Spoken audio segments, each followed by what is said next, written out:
मे महिन्याचे दिवस आहेत आणि जवळपास प्रत्येक इमारतीमध्ये प्रत्येक घरामध्ये पाण्याचं दुर्भिक्ष जाणवू लागलेलं आहे. ठाणे महानगरपालिका थोडीशी सक्षम महानगरपालिका आहे, त्याच्यामुळे याची तीव्रता आज तेवढी जाणवत नसली तरीही अनेक ठिकाणी टँकर मात्र लागलेले आहेत, हे सत्य आहे. आणि हे होत असताना मग पाण्याच्या हार्वेस्टिंगच्या संदर्भात, रेन वॉटर हार्वेस्टिंगच्या संदर्भात मोठ्या प्रमाणात चर्चा होऊ लागलेली आहे.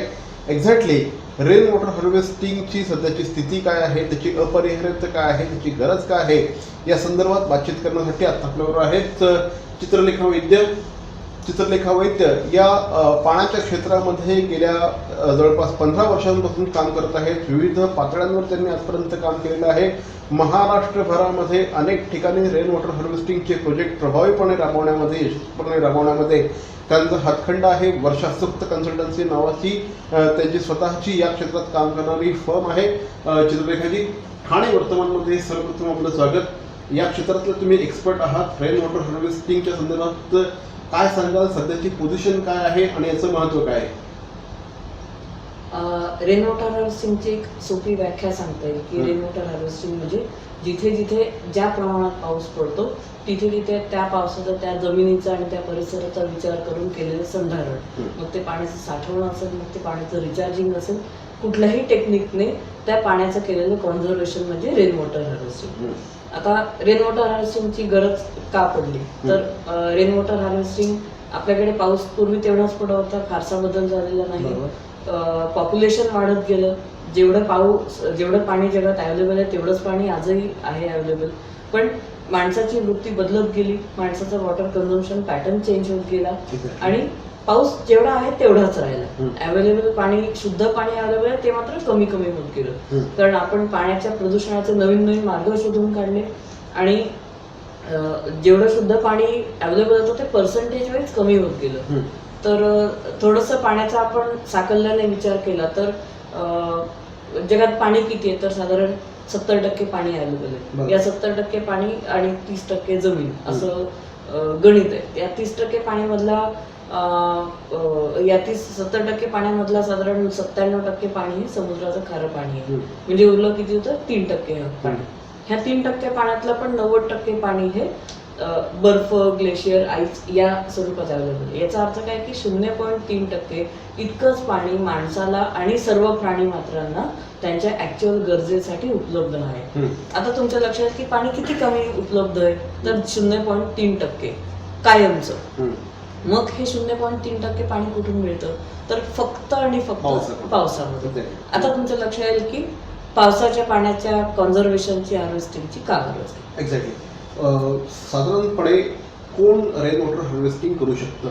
आज बोललं खूप जातं या संदर्भात. महानगरपालिकेच्या वतीने सुद्धा माझ्या मते 99च्या आधीच्या ज्या इमारती आहेत त्यांनी जर रेन वॉटर हार्वेस्टिंग केलं तर त्यांना 5% एवढं प्रॉपर्टी टॅक्समध्ये त्यांनी सूट दिलेली आहे. अशा प्रकारच्या योजना शासनाच्या माध्यमातून सुद्धा राबवल्या जातात. मात्र तरीही आजही म्हणावं तसा प्रभावीपणे हा सब्जेक्ट हाताळला जात नाही. याची कारणं काय जाणवतात तुम्हाला? याची कारणं अशी आहेत की प्रत्येक बिल्डिंगला NOC, OC, CC हे आवश्यक असतं. तर ते मिळण्यासाठी तुम्ही रेन वॉटर हार्वेस्टिंग करणं कंपल्सरी आहे. पण या क्षेत्रामध्ये तज्ज्ञ व्यक्ती कमी आहेत आणि काही अपप्रवृत्ती पण शिरल्या आहेत की जे खोटं सर्टिफिकेट तुमच्या बिल्डरला देतात, जे काम खरोखर केलंय का नाही हे इफेक्टिव्हली पाहिलंही जात नाही आणि त्या सर्टिफिकेटच्या बेसवर तुम्हाला NOC, OC, CC हे सगळं मिळतं. तर हे कागदावर काम आहे का जमिनीवर काम आहे हे कुठेतरी शोधलं पाहिजे. तुम्ही घर घेता तर घर घेताना आपण आपली आयुष्यभराची कमाई टाकतो. 10 रुपयाची भाजी घेताना आपण 2 वेळा बार्गेनिंग करतो, पण आयुष्यभराची कमाई घेताना आपण जेव्हा खर्च करतो तेव्हा हा सगळा विचार करत नाही की तुम्ही घर घेता तर त्या बिल्डिंग मध्ये आपण बाकी डॉक्युमेंट्स पाहतो, पण त्या बिल्डिंग मध्ये पाणी आहे का, त्या बिल्डिंग मध्ये पाण्याचं कनेक्शन आहे का, किती कनेक्शनचं किती पाणी मिळणार आहे, म्युन्सिपल कॉर्पोरेशन तुम्हाला काही गॅरंटेड पाणी दिलंय का, त्या बिल्डिंग मध्ये रेन वॉटर हार्वेस्टिंग केलंय का, केलं असेल तर आम्हाला ड्रॉइंग तुम्ही दाखवा. एक ग्राहक म्हणून तुमचा तो अधिकार आहे. हा अधिकार आपण बजावत नाही. एक ग्राहक म्हणून ही आपलीही चूक आहे, जशी बिल्डरची जी चूक आहे तशी आपलीही चूक आहे. त्यामुळे ह्या पातळीपासून सुरुवात झाली पाहिजे की घर घेताना तुम्ही टाईल्सच्या रंगापेक्षा पाणी आहे का नाही याच्याबद्दल जास्त सजग असलं पाहिजे असं मला वाटतं. एक्झॅक्टली. या क्षेत्रामध्ये ज्यावेळेस आपण बोलत असतो, इनफॅक्ट आम्ही सुद्धा 2-3 ठिकाणी आपण राहिलेलो आहे आणि ज्या वेळेस हा विषय इम्प्लिमेंट करायचा सोसायट्यांमध्ये विषय येतो त्यावेळेस लोकांचा पहिला प्रश्न असतो की जमिनीमध्ये आम्ही पाणी टाकलं पण ते आम्हाला थोडे मिळणार आहे, आम्हाला मिळणार आहे का, अशा प्रकारचे अनेक प्रश्न असतात. काय सांगाल तुम्ही, काय या संदर्भातली काय परिस्थिती असते? म्हणजे या क्षेत्रात काम करताना खूप गमतीशीर मानसिकतेची माणसं भेटली की मी हार्वेस्टिंग केलं तर फक्त मला आणि मलाच पाणी मिळालं पाहिजे, माझ्या बिल्डिंगच्या खालीच ते पाणी राहिलं पाहिजे. मला सांगा, तुम्ही भिंत बांधली ती जमिनीच्या वर बांधलीत ना, जमिनीच्या खाली कुठे भिंती बांधल्या नाहीत तुम्ही, जमिनीच्या खाली पाणी एकच आहे. आता मला सांगा की तुम्हाला जर पाणी मिळणारच नसतं रेन वॉटर हार्वेस्टिंगने तर तुमच्या बोरवेलला पाणी कुठून येतं? तुमच्या बोरवेलला पाणी येतं कारण नैसर्गिकरित्या कधीतरी त्या पाण्याचं हार्वेस्टिंग झालेलं आहे, त्यामुळे त्याचा परिणाम म्हणून तुम्हाला आज पाणी मिळत आहे बोरवेलला. याचा अर्थ तिथे एक मेकॅनिझम आहे, तिथे एक रॉक स्ट्रक्चर आहे, तिथे एक सॉइल स्ट्रक्चर आहे जे तुम्हाला तुमच्या बोरवेलला पाणी मिळण्यासाठी सपोर्टिंग स्ट्रक्चर आहे. आपण रेन वॉटर हार्वेस्टिंगने काय करतो तर त्या स्ट्रक्चरला आपण स्ट्रेंथनिंग करतो. याचा अर्थ एखादी आज पृथ्वी एक आजारी पेशंट आहे म्हणा, त्या आजारी पेशंटला पाण्याच्या टॉनिकची गरज आहे, रेन वॉटर हार्वेस्टिंगने आपण ते पाणी त्या जमिनीला परत करतो. आता हे पाणी मिळेल का तुम्हाला? तर नक्की मिळेल. आपलं ग्राउंड वॉटर टेबलचा जर विचार केला, ॲक्विफर म्हणजे एक नैसर्गिक साठा जो तुमच्या बोरवेलला पाणी मिळण्यासाठी मदत करतो. सो आपण रेन वॉटर हार्वेस्टिंगने या ॲक्विफरची ताकद वाढवतो. आता याने तुम्हाला फायदा काय होईल की एक तर पाणी मिळेल का हे शोधण्याचा सोपा मार्ग आहे की तुम्ही या वर्षी रेन वॉटर हार्वेस्टिंग केलं की तुम्ही वर्षभर ऑब्झर्व करा की तुमच्या बोरवेल तुम्हाला किती पाणी मिळतं. एक 15 ते 20% तरी पाण्याच्या सप्लायमध्ये सुधारणा होते. दुसरं महत्वाचं की पाण्याची क्वालिटी इम्प्रूव्ह करण्यासाठी जगात दुसरं कुठलंही असं सोपं फ्री टेक्निक अवेलेबल नाही जे तुमच्या बोरवेलच्या पाण्याची क्वालिटी इम्प्रूव्ह करेल. आपण ठाण्यात राहतो, कदाचित 10-15 वर्षापूर्वी घोडबंदरला 150 फुटावर पाणी लागत होतं. आज 800-900 फुटावर बोरवेल केलेले लोक आम्ही पाहिलेले आहेत. पण हा वेडेपणा आहे. तुमची एक बोरवेल ट्राय केली, तुम्ही दुसरी केली, तिसरी केली, पण मला सांगा की भूजल आहे, हे पोट आहे, पृथ्वीचं पोट आहे, त्या पोटामध्ये तुम्ही 10 ठिकाणी पंक्चर करून तुम्हाला पाणी लागेल का? जर इथे पाणी नाही तर इथे पाणी असण्याचे चान्सेस किती? याच्यातून खरा फायदा कोणा होतो? बोरवेल ड्रिल करणारच. माझा पण तोच प्रश्न होता तुम्हाला की ठिकठिकाणी आज बोरिंग केली जाते, हे बोरिंग पहिल्यांदा लिगल आहे का? ह्याला परमिशन असते का? जमिनीच्या पोटाला अशा पद्धतीने भोकं पाडण्याला परमिशन असते का? जमिनीच्या पोटाला भोकं पाडणं हे खरं तर लिगल नाही, पण त्यात सुद्धा तुम्हाला एक काही नॉर्म्स ठरवून दिले की किती फुटापर्यंत तुम्ही बोरवेल करू शकता. ते सुद्धा तुम्ही रेन वॉटर हार्वेस्टिंग साठी रिचार्जिंग वेल म्हणून जर केले तर त्याचा जास्त इफेक्टिव्ह उपयोग होऊ शकतो. आपण नेहमी म्हणतो की आपल्याला भविष्याची तरतूद करायची तर मला आज बँकेत पैसे साठवले पाहिजेत, मला कुठल्या तरी स्कीम मध्ये इन्व्हेस्ट केले पाहिजे. तुम्ही तुमच्या वॉटर स्टॉक मध्ये काय इन्व्हेस्ट करत नाही? तुम्ही तुमच्या वॉटर स्टॉक मध्ये इन्व्हेस्ट करता तर भविष्यात तुम्हाला ॲश्युअर्ड पाणी मिळेल. आपण फायनान्सच्या भाषेत सांगतो की ॲश्युअर्ड इन्कम काय, तर ॲश्युअर्ड पाणी कुठून? तर रेन वॉटर हार्वेस्टिंग. आता बोरवेल बद्दल आपण बोलवतो की बोरवेल जिथे जिथे करत जातात लोक, ह्यांना तात्पुरतं 2-4 महिने पाणी मिळतं. तुम्ही बोरवेल ड्रिलरला पैसे येतात, तो पैसे घेऊन निघून जातो. 6 महिन्यांनी पुन्हा तुम्ही त्याच परिस्थितीमध्ये येतात कारण त्याच्यात सबसॉइल वॉटर जे थोडंफार होतं मुरलेलं ते निघून गेलं. पण तुम्ही आत पाणी जाण्यासाठी काहीच केलं नाही. जसं आहे की आज अकाउंटमधून तुम्ही पैसे काढत राहिलात एक दिवस अकाउंट रिकाम होईल, तर तुम्ही जमिनीतून पाणी काढत राहिलात तर पाणी एक दिवस रिकाम होईल. त्यामुळे भविष्यातही तुम्हाला पाणी हवं असेल तर हा एकमेव मार्ग आहे की, आणि आपली जमीन खूप उपाशी आहे. आज 150 फुटावरून 800 फुटावर पाण्याची पातळी गेली असेल तर याचा अर्थ मध्ये खूप मोठी व्हॉइड आहे, मध्ये खूप मोठी गॅप आहे. तर ही गॅप भरण्यासाठी रेन वॉटर हार्वेस्टिंगचा उपाय खूप इफेक्टिव्ह आहे कारण दुसऱ्या कुठल्याही मार्गाने आज जमिनीमध्ये पाणी जात नाही. आज तुम्ही गंमत पाहाल तर प्रत्येक सोसायटीमध्ये कॉन्क्रिटिंग केलं असतं, प्रत्येक सोसायटीत पेवर ब्लॉक टाकले असत. मला सांगा पाणी जाईल कुठून जमिनीत? आपण झाडं कापत जातोय, त्यामुळे झाडाची मुळं जी माती धरून ठेवतात, पाणी धरून ठेवतात, हे होत नाही. दुसरीकडे आपण कॉन्क्रिटिंग करतोय की मातीमध्ये पाणी मुरायला जागाच पुरत नाही.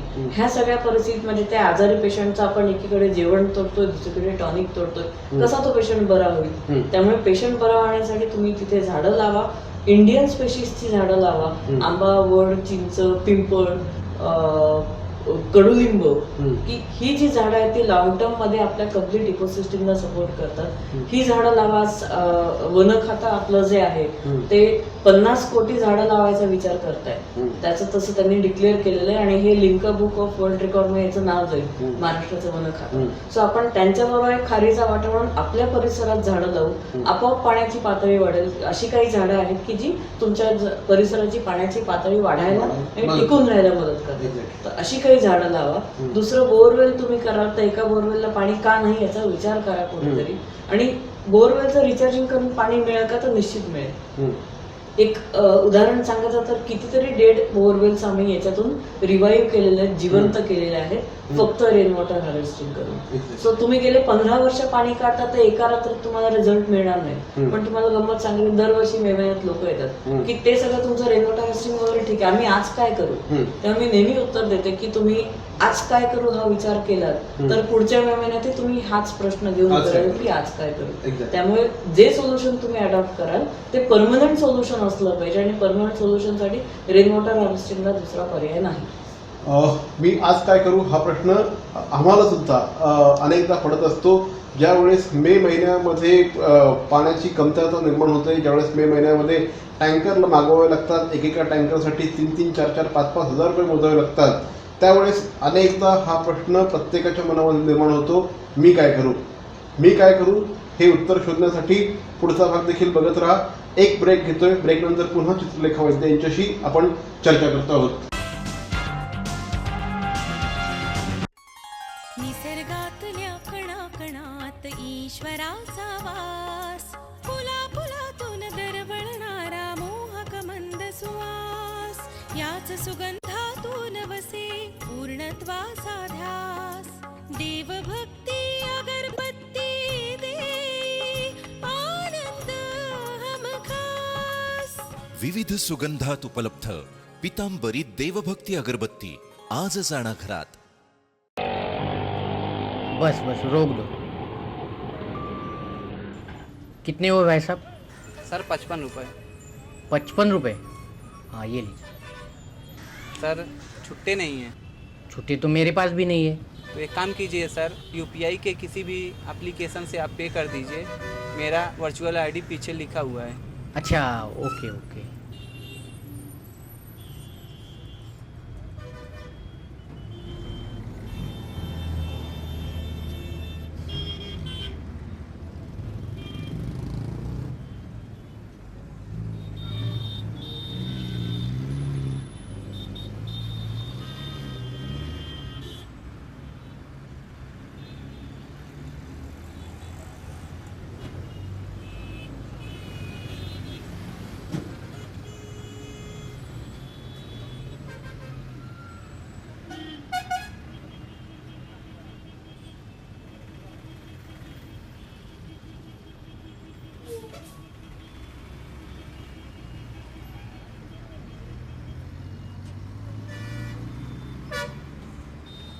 हम यूपीआई को सपोर्ट करते हैं. मेरा देश, मेरा देश, मेरा देश, मेरा देश बदल रहा है, आगे बढ़ रहा है.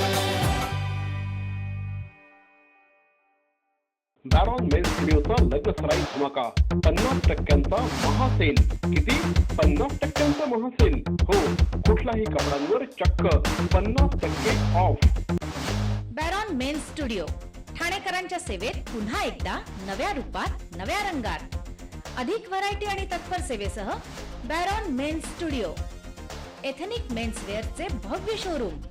Blazer suits, sherwani, Jodhpuri, Indo western, kurta suits, formal, partywear, shirts आणि ट्राउझर्सचे भव्य दुमजली शोरूम. बॅरॉन mens studio. पुरुषांच्या खरेदीचा एक वेगळा अनुभव. चला तर मग वाट कसली बघताय, सहभागी हो बॅरॉनच्या 50% महासेल मध्ये. बॅरॉन मेन्स स्टुडिओ, आमंत्रण हॉटेल जवळ, जिल्हा परिषदेसमोर, स्टेशन रोड, ठाणे. दूरध्वनी 022-2530-4837. बॅरॉन मेन्स स्टुडिओ. ब्रेक नंतर पुन्हा एकदा आपलं स्वागत. आपण एकीकडे बोरिंग विषयी बोलतो आहोत, रेन वॉटर हार्वेस्टिंग विषयी बोलतो आहोत. दुसरीकडे पाण्याची पातळी खूप खोलवर गेलेली आहे. त्याची कारणं सुद्धा आज आपण बेसुमार पद्धतीने ही सगळी पाण्याचा उपसा करतो आहोत. पण हे होत असताना आज या पाण्याची क्वालिटी सुद्धा, जमिनीच्या खालच्या पाण्याची क्वालिटी सुद्धा खराब झालेली आहे, तिथे सुद्धा प्रदूषण पोहोचलेलं आहे. काय कारणं जाणवतात त्याची? एक 2 ते 3 प्रकारे पोल्युशन आपल्या ग्राउंड वॉटरचं होत आहे. एक महत्त्वाचं कारण की तुमच्या बिल्डिंग मधली टॉयलेटचं जे पाणी नेणारे जे सांडपाण्याचे पाईप आहेत ते बऱ्याचदा लीक होत असतात. ते पाणी हळूहळू जमिनीत झिरपत असतं, जे कोणाला त्याची माहितीही नसते. आता तुम्ही दरवर्षी तुमच्या बोरवेलच्या पाण्याचं टेस्टिंग करावं. म्युन्सिपल कॉर्पोरेशनच्या लॅबमध्ये अत्यंत कमी पैशात तुम्हाला चांगलं सगळा रिपोर्ट, व्यवस्थित टेस्ट रिपोर्ट मिळतो. ठाण्यामधलं एक ऑब्झर्वेशन आहे की या पाण्यामध्ये सांडपाण्याचं प्रमाण खूप प्रमाणात वाढत आहे. तुमच्या पाण्यामध्ये, बोरवेलच्या पाण्यामध्ये जर ई कोलाई, इस्चेरिशिया कोलाई नावाचा बॅक्टेरिया दिसतो. हा बॅक्टेरिया माणसाच्या आतड्यात असतो. माणसाच्या आतड्यातून तो विष्ठेतून पाण्यात मिक्स होतो. जर तुमच्या बोरवेलच्या पाण्यात हा आला, याचा अर्थ तुमचं सांडपाणी बोरवेलच्या पाण्यात मिक्स होत आहे. आता तुमच्या टॉयलेटचं पाणी जर तुमच्या बोरवेलच्या पाण्यात मिक्स होत आहे, तर त्याच्यातून येणारे सगळे आजार हे तुमच्या घरात आपोआप ऑलरेडी आलेले आहेत. त्यामुळे ही एक काळजी घेतली पाहिजे. दरवर्षी पाण्याचं एक टेस्टिंग तुम्ही करून घ्या. तर हे ग्राउंड वॉटर पोल्युशन झालं, जे सांडपाण्यामुळे पोल्युशन होतं. दुसऱ्या प्रकारचं पोल्युशन की आपण ठाण्यामध्ये राहतो, हा विशेषतः ठाण्याबद्दल बोलतोय पण सांगावं असं वाटेल की आपण डम्पिंग ग्राउंडच्या अगदी बाजूला राहतो. ह्या डम्पिंग ग्राउंड मध्ये ज्या प्रकारचा कॉम्प्लेक्स कचरा येतो, त्याच्यात पावसाचं पाणी मिक्स होतं, ह्याच्यातून एक जहर तयार होतं, ज्याला लिचेट आपण म्हणतो, की ते जहर जमिनीमध्ये मुरतंय आणि आपलं ग्राउंड वॉटर हळूहळू परमनंटली पोल्यूट करताय. त्यामुळे कुठेतरी तुमच्या कचऱ्याचा प्रश्न हा पाण्याच्या क्वालिटीशी सुद्धा तितकाच निगडित आहे. कारण आपण अख्ख्या मुंबईचा कचरा आपण मुलुंडच्या डम्पिंग ग्राउंडवर, देवनारच्या डम्पिंग ग्राउंडवर, आणि पाणी कनेक्टेड आहे ना, पाणी कुठे आयसोलेटेड नाही की ठाण्याचं पाणी वेगळं मुलुंडचं वेगळं असं नाहीये. त्यामुळे तिथूनही पोल्युशन आपल्या पाण्यात खूप आज आढळत आहे. तिसरा महत्वाचा इंडस्ट्रीयल पोल्युशन आहे की काही इंडस्ट्रीत पाणी ट्रीट न करता जमिनीच्या मध्ये ते पंप करतात आणि त्यांची सगळी केमिकली कंटामिनेटेड जे पाणी ते ट्रीट न केल्यामुळे, जमिनीत पंप केल्यामुळे ते एक वेगळ्या प्रकारचं पोल्युशन आहे, जे अत्यंत डेंजरस पोल्युशन, ज्याच्यामुळे काय होईल याचा आज आपल्याला अंदाजही नाही. तर हे एक आहे. दुसरं महत्वाचं की आपण जमिनीतून पाणी काढत चाललो, जमिनीत पाणी नॅचरली भरलं जात नाहीये, पण त्याच्यातलं जे पोल्युशन होतं ते तेवढंच राहिलं. त्यामुळे पाण्याचं प्रमाण कमी झालं, पोल्युशनचं प्रमाण तेवढंच राहिलं. अल्टिमेटली या पोल्युशनचं कॉन्सन्ट्रेशन वाढलं. आता काय होईल, म्हणजे अगदी सोप्या शब्दात लेमॅनला समजेल असं, एक बाटली पाणी आहे, त्याच्यात 2 चमचे मीठ टाका. आता तुम्ही त्याच्यातलं पाणी काढत जा, मीठ तेवढंच राहील. म्हणजे एक दिवस ते पाणी जास्तीत जास्त खारं होत राहील. आता हे पाणी समजा की तुमचं ग्राउंड वॉटर आहे आणि मीठ म्हणजे तुमचं पोल्युटेड आहे. म्हणजे म्हणून दरवर्षी पाण्याची क्वालिटी खालावत चालली. आता तुम्ही रेन वॉटरने काय करता, तीच प्रोसेस एक्झॅक्टली उलटी करता. म्हणजे 2 लिटर शुद्ध पाण्यात तुम्ही 18 लिटर शुद्ध पाणी टाकलं तर तुमचं 2 लिटर पाण्यात जे पोल्युटंट म्हणजे मीठ होतं, त्याच्याचे असतं 20 लिटर पाण्यात 2 चमचे मीठ राहिलं. याचा अर्थ 10 पटीने ते क्वालिटी सुधारली. आता हे तुम्हाला कसं कळेल की रेन वॉटरचा तुम्हाला फायदा होतोय, तर तुम्ही दरवर्षी वॉटर टेस्टिंग कराल. दरवर्षी वॉटर टेस्टिंगचा गेल्या वर्षीचा रिपोर्ट पहा, पुढच्या वर्षीचा रिपोर्ट पहा. तुमच्या ज्या पॅरामीटर्स आहेत ट्रीटमेंटचे, त्या पॅरामीटरमध्ये गेल्या वर्षीपेक्षा या वर्षीच्या पॅरामीटरमध्ये डेफिनेटली सुधारणा दिसेल. ही सुधारणा होते याचा अर्थच रेन वॉटर हार्वेस्टिंग तुमच्याकडे इफेक्टिव्ह होते. दुसरं महत्त्वाचं की तुमच्या बोरवेलला या वर्षी किती पाणी येत होतं, पुढच्या वर्षभरात किती आलं. आज आपल्याकडे वेगळ्या प्रकारचे मीटर्स अवेलेबल आहेत, त्याच्यातून हेही मेजर करा की रोज तुम्हाला किती पाणी मिळालं. 10 ते 15%, 20% एवढ्या पाण्याच्या पातळीमध्ये नक्की सुधारणा होते. म्हणजे ठाणे परिसरात आपल्याकडे जमिनीत पाणी साठवून ठेवण्याची क्षमता चांगली आहे, त्यामुळे एवढी सुधारणा तुम्हाला नक्की दिसेल. आणि दीज आर द 2 इंडिकेटर्स की ज्याच्यातून तुम्हाला नक्की कळेल की तुमच्या बिल्डिंगला रेन वॉटर हार्वेस्टिंगचा फायदा नक्कीच आहे. एक शेवट जाता आपण एक मुद्दा घेतोय की याच्यामध्ये एक हा विषय होत असताना दुसरीकडे पाण्याचं रिसायकलिंग याबद्दल सुद्धा बरंच बोललं जातं, त्याविषयी सांगा. आपल्याकडे WHOच्या स्टँडर्डनुसार 135 litre per person per day एवढं पाणी कंपल्सरी तुम्ही सप्लाय केलं पाहिजे ऍज अ म्युन्सिपल कॉर्पोरेशन. आता या 135 लिटर मधलं साधारण 5 लिटर ड्रिंकिंगसाठी आणि उरलेलं 20-25 लिटर स्वयंपाक आणि इतर आंघोळीसाठी वगैरे आपण जर म्हटलं तर उरलेलं जे 90 लिटर 80 लिटर जे पाणी आहे ते तुम्हाला ड्रिंकिंग क्वालिटीच्या पाण्याची गरज नाही. मग हे तुम्ही काय करू शकता की तुमचं जे वेस्ट वॉटर आहे त्याच्या ट्रीटमेंटच्या वेगळ्या टेक्नॉलॉजी अवेलेबल आहेत. जी टेक्नॉलॉजी तुम्हाला वापरण्यासाठी सोपी आहे, कमी खर्चाची आहे, त्याची ऑपरेशन मेंटेनन्स कॉस्ट कमी आहे. कारण सोसायटीला काही ऑपरेशन मेंटेनन्स कॉस्ट जास्त असली तर प्लांट मेंटेन करायला परवडणार नाही. तर अशा अनेक टेक्नॉलॉजी आलेल्या आहे की जिथे तुम्ही जमिनीखाली प्लांट्स बांधू शकता आणि हे पाणी रिसायकल करून तुम्हाला दरवर्षी वर्षभर ॲश्युअर्ड पाण्याचा सप्लाय याच्यातून मिळू शकतो. की तुमच्या सगळ्या फ्लशिंगची, कार वॉशिंगची, गार्डनिंगची, टॉयलेटची, ह्या सगळ्या पाण्याची गरज ह्या रिसायकल केलेल्या पाण्यातून भागू शकते. अशा पद्धतीने तुमची सोसायटी, तुमच्या पाण्याची गरज जर 30% जरी कमी झाली तरी 30% पाण्याचा ॲश्युअर्ड सोर्स तुमचा स्वतःकडे असेल. तुम्हाला ना म्युन्सिपल कॉर्पोरेशनकडे पाहायला लागेल ना टँकरवाल्यांकडे पाहायला लागेल. तुम्ही स्वतःचा सोर्स स्वतः जनरेट करा. एक्झॅक्टली. तर या होत्या चित्रलेखा वैद्यजी. नेहमीप्रमाणे माझ्याकडे वेळ कमी आहे, त्यांच्याकडे बोलण्यासारखं, त्यांच्याकडे माहिती देण्यासारखं खूप काही आहे, पण अतिशय छोटे छोटे उपाय आपण काही करू शकतो. रेन वॉटर हार्वेस्टिंग तर डेफिनेटली खूप इम्पॉर्टंट आहे. काही छोट्या छोट्या गोष्टींनी देखील आपण आपलं पाणी वाचवू शकतो, आपलं पाणी आपल्यासाठी टिकवू शकतो.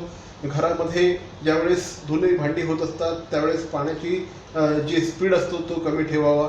वॉशिंग मशीनमध्ये आपण पूर्ण लोड केल्याशिवाय वॉशिंग मशीन चालवू नये. जर आपण दिवसाला वॉशिंग मशीन चालवत असू तर 2 दिवसातून एकदा त्याचा आपण तो वापरलं पाहिजे. त्याचप्रमाणे फ्लशिंग टेक्निक्समध्ये बदल केला पाहिजे. या छोट्या छोट्या टेक्निक्सच्या माध्यमातून सुद्धा आपण पाणी डेफिनेटली वाचवू शकतो. मॅडम, आमच्या ठाणे वर्तमानच्या स्टुडिओमध्ये आलात, बोललात, थँक्यू व्हेरी मच. आणि सोलर या विषयात देखील त्यांची खूप मोठी मास्टरकी आहे. अनेक महत्त्वाचे आणि अनेक मोठे प्रकल्प चित्रलेखाजींनी हे संपूर्ण महाराष्ट्रभर राबवलेले आहेत. एक दिवस डेफिनेटली सोलर या विषयावर देखील आम्ही तुम्हाला आजच इन्व्हाइट करतो आहोत.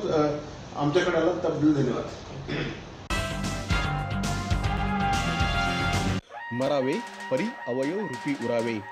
अवयव दानाचा हाच संदेश जनसामान्यांपर्यंत पोहोचवण्याचा संकल्प घेऊन निघाले आहेत ज्येष्ठ समाजसेवक माननीय नानजीभाई खिमजीभाई ठक्कर ठाणावाला.